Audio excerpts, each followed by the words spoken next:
नमस्कार, राधे राधे। मेरा नाम आचार्य राजकुमार है और मैं गणपति ज्योतिष संस्थान के YouTube और Facebook चैनल के माध्यम से आपसे जुड़ता हूँ। आजकल आप टीवी पे या न्यूज़ पे देखते होंगे कि सनातन धर्म के खिलाफ लोग कितना बोलते हैं। कोई समाप्त करने के लिए कहता है तो कोई कहता है सनातन धर्म ही खत्म कर देना चाहिए। और ये वो लोग कह रहे हैं जो गौ मांस का सेवन करते हैं, जो खुद हिंदू नहीं है, जो उनके पिता मुस्लिम हैं तो बेटा ईसाई है और खुद को हिंदू कहने के सामर्थ्य है। और कहते हैं सनातन धर्म, जिसे अक्सर हिंदू धर्म के रूप में भी जाना जाता है, दुनिया के सबसे प्रमुख धर्मों में से एक है। हालांकि आप पाएंगे कि सनातन धर्म को अक्षर धर्मों के बजाय जीवन का एक तरीका कहा जाता है। हम सनातन धर्म से संबंधित आपके सभी संदेहों को दूर करेंगे और आपको इसके बारे में अधिक बताएंगे। पहला है मूल। सनातन धर्म की उत्पत्ति पर बड़े पैमाने पर तर्क दिया जाता है, जबकि पश्चिमी विद्वानों का कहना है कि हिंदू धर्म सिंधु घाटी में लगभग 5000 वर्षों में स्थापित हुआ था। वैदिक विद्वान इस पर काफी हद तक असहमत है। सनातन धर्म के भीतर यह माना जाता है कि धर्म किसी एक व्यक्ति या कई अन्य लोगों के समूह द्वारा नहीं बनाया गया था, बल्कि स्वयं भगवान द्वारा स्थापित किया गया था। कहा जाता है कि त्रिदेवों में से एक भगवान विष्णु ने ब्रह्मा की रचना की और उन्हें वेद का ज्ञान दिया, और इस ज्ञान से ब्रह्मा ने ब्रह्मांड की रचना की। अर्थात सनातन धर्म उनका समय शुरू होने पर था और परमात्मा द्वारा बनाया गया था। सनातन धर्म का अर्थ होता है कि आपको यह जानकर आश्चर्य होगा कि सनातन धर्म को दर्शाने के लिए कोई आधिकारिक या पुराना नाम नहीं। इसके पीछे का कारण सरल है। जब सनातन धर्म था उस समय के लिए कोई अन्य अखंड धर्म या कोई अन्य धर्म नहीं था। हालांकि जैसे जैसे समय आगे बढ़ा कई अलग अलग निम्न धर्मों का उदय हुआ, इसीलिए हिंदू धर्म को दूसरे से अलग करने की आवश्यकता थी।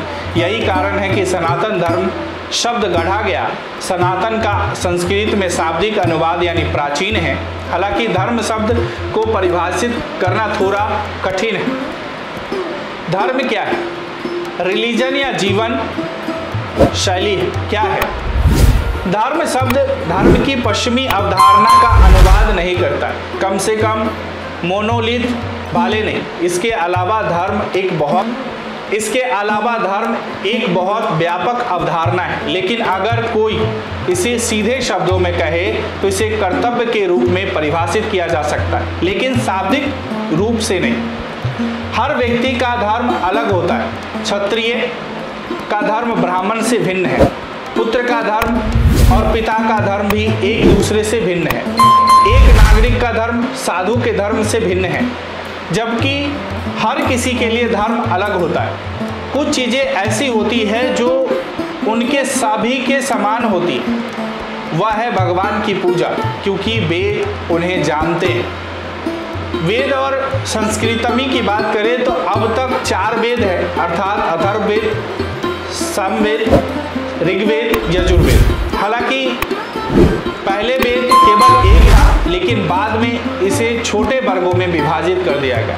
फिर भी वेद सनातन धर्म का स्रोत है। वेद किसी व्यक्ति द्वारा नहीं लिखा गया, बल्कि भगवान द्वारा छोड़ा गया दिव्य ज्ञान है। वेद एक और सभी का स्रोत है, समाधान और हर मंजिल का मार्ग। वे हर चीज पर पूर्ण अधिकार रखते हैं और पूर्ण सत्य है। वेद संस्कृत में लिखा गया है। यह देवताओं की प्राचीन भाषा है, जिसका उपयोग पारंपरिक हिंदुओं द्वारा साहित्य और महत्वपूर्ण दस्तावेज बनाने के लिए एक माध्यम के रूप में किया जाता है। अधिकांश भाषाओं के विपरीत यह एक भाषा सामान्य नहीं, बल्कि विशेष संचालन के लिए बनाई गई एक विशेष भाषा है।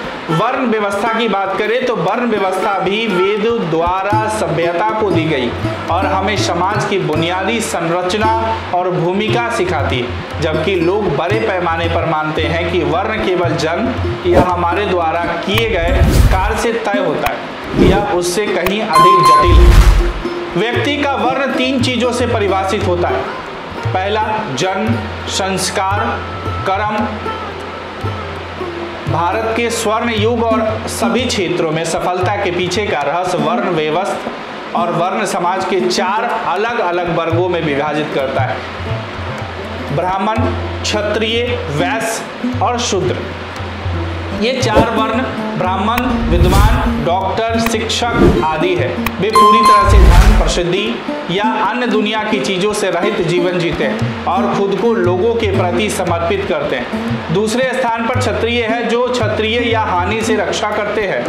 वे योद्धा, राजा, सेनापति हैं, जिन्होंने राज्य के प्रशासन की देखरेख करते हुए लोगों से लड़ाई लड़ी और उनकी रक्षा की। ब्राह्मण का अनुसरण करने वाला क्षत्रिय भी प्रमुख धन से रहित जीवन व्यतीत करता है, फिर भी प्रशासन को संभालने के लिए कर्तव्य के कारण कुछ प्राप्त करता है। चलते चलते वैश्य व्यापारी, चूंकि वे सभी व्यवसायों के मालिक है, वे प्रमुख कार्य है, वे ब्राह्मण और क्षत्रिय से अधिक धनी है। अंत में शूद्र वैदिक वर्ण व्यवस्था का चौथा वर्ण है। जैसे शूद्र को कर्तव्यों से अधिक स्वतंत्रता प्राप्त होती है और वे दूसरों की सेवा के लिए जिम्मेदार होते हैं। आम धारणा के विपरीत शूद्र सिविल सेवक, अधिकारी, इंजीनियर और साथ ही डॉक्टर थे और वैश्य से भी अधिक धन का आनंद लेते थे। एक और बात जो स्पष्ट होनी चाहिए वह यह है कि दलित शूद्र के समान नहीं। दलित शब्द हाल ही में B.R. अम्बेडकर द्वारा गढ़ा गया था और किसी भी वैदिक पाठ या किसी अन्य शास्त्र में प्रकट नहीं होता। इस प्रकार दलित सनातन धर्म या वर्ण व्यवस्था का हिस्सा नहीं है। संप्रदाय की बात करें, अक्सर देखा जाता है कि हिंदू धर्म में कई अलग अलग संप्रदाय। इस प्रकार हम 2 प्रमुख संप्रदायों का नाम दे सकते हैं जो बाद में अन्य को तोड़ देते हैं। ये दोनों हैं, जैसा कि हमने बताया, शैव संप्रदाय और वैष्णव संप्रदाय। शैव, जैसा कि सबसे नाम से ही स्पष्ट होता है कि वह संप्रदाय है जो भगवान शिव और माता शक्ति की पूजा कराता है।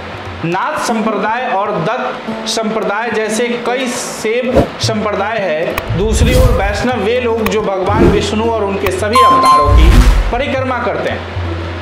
आपको ये वीडियो कैसी लगी मुझे कमेंट करके ज़रूर बताइएगा। राधे राधे।